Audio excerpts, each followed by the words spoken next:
Info Intox, c'est tout de suite à présent avec Anthony Saint-Léger, notre débusqueur de fausses nouvelles sur les réseaux sociaux. On va parler ce soir de faux et d'usage de faux, plutôt d'usage de fake. Effectivement, Raphaël, on va commencer avec une circulaire. Elle émanerait, regardez, de la Direction générale de la sécurité civile. Elle a pour en tête celui du ministère de l'Intérieur et elle serait à destination des préfets ici en France. Elle est depuis la fin du mois de septembre environ largement partagée sur les réseaux sociaux et plus précisément dans les milieux opposés à la vaccination contre le Covid-19. Alors que dit cette circulaire? Regardez, on y évoque une vaccination obligatoire et plus précisément à 3 doses au 1er novembre 2021 et on évoque aussi, on demande en tout cas aux préfets d'être particulièrement attentifs aux mouvements sociaux susceptibles de manifester, ce qui, vous en conviendrez, ne veut pas dire grand-chose. Alors cette fausse circulaire, elle a été relayée notamment par l'avocat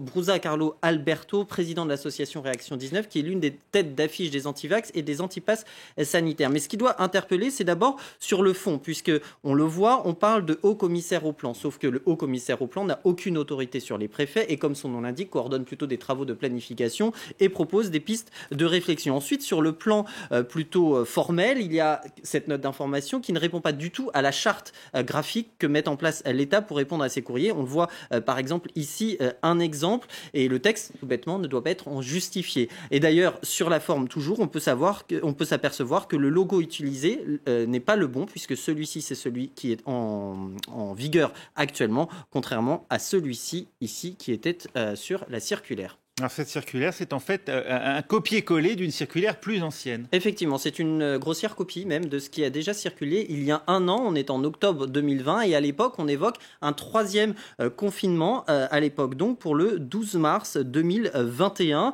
La mise en place, vous le voyez, elle est similaire. La formule incohérente dont je vous parlais, elle est là aussi. Il y a quelques petites modifications de texte et la date, évidemment, qui a changé. Alors, on ne connaît pas l'auteur pour 2021. Par contre, pour 2020, on le connaît, c'est G. Milgram. Il se présente sur son compte Twitter, par exemple, comme un expérimentateur sans blouse blanche, sans moustache, un enquêteur sans moustache et un analyste sans PowerPoint. Comprendra qui veut. Milgram, comme le psychologue, et l'expérience d'ailleurs du même nom. En tout cas, à l'époque, il était sorti du bois pour expliquer justement comment il avait fait. Son but, c'était de montrer à quel point on découvre sa méthode à l'image, comment finalement un document bidon pouvait être pris au sérieux. Prouver aussi qu'un faux document grossier réussit.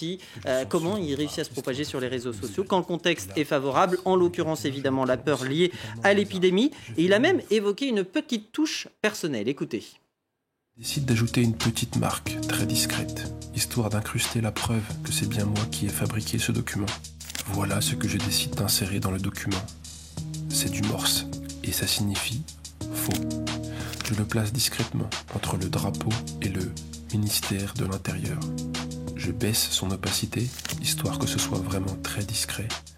C'est carrément du billard à 12 bandes. Autre faux document, il concerne cette fois la gendarmerie nationale. Effectivement, plusieurs internautes s'en sont fait le coup en partageant les mails qu'ils avaient pu recevoir. En l'occurrence, ce type de convocation que l'on voit à l'antenne ou cette autre même, elle paraît très officielle, notamment celle-ci, puisque vous avez encore une fois l'entête du ministère de l'Intérieur, même si, vous l'avez compris, ce n'est pas le bon. Mais il y a aussi les noms de Christian Rodriguez, le directeur général de la gendarmerie nationale, celui de Catherine Deboll, la directrice belge d'Europol, des personnes et des fonctions qui existent réellement. On y évoque dans ce courrier des poursuites judiciaires pour des faits de pédopornographie. Donc vous recevez ce type de mail. Là encore, on va jouer évidemment sur la peur, mais tout ça n'est qu'une arnaque qui circule depuis plusieurs jours maintenant. Et la gendarmerie nationale a d'ailleurs publié un démenti sur Twitter en précisant bien que si ce type de fait-là vous était reproché, eh bien la convocation ne se ferait pas par mail, mais bien à domicile. La gendarmerie que j'ai contactée d'ailleurs m'a expliqué que ce phénomène était assez courant, assez cyclique aussi. Ça intervient à période régulière, notamment quand il faut payer ses impôts. C'est ce type d'arnaque que l'on peut voir. Alors en l'occurrence, pour l'arnaque d'aujourd'hui, les destinataires, ils étaient invités à cliquer sur un lien pour payer l'amende, une fausse amende bien évidemment, et donc éviter des poursuites, liens frauduleux évidemment. Alors prudence évidemment, phénomène récurrent, je vous l'ai dit, et qui dit récurrence de phénomène dit aussi récurrence de sensibilisation, et la gendarmerie le fait régulièrement, et non sans humour. Vous avez ici ce tweet de août 2021, donc il y a quelques mois. Je vous le disais, ça se fera à domicile s'il y avait infraction, mais sans les chocolatines ou pain au chocolat. On sait que c'est un débat en France. De quelle école êtes-vous, Raphaël?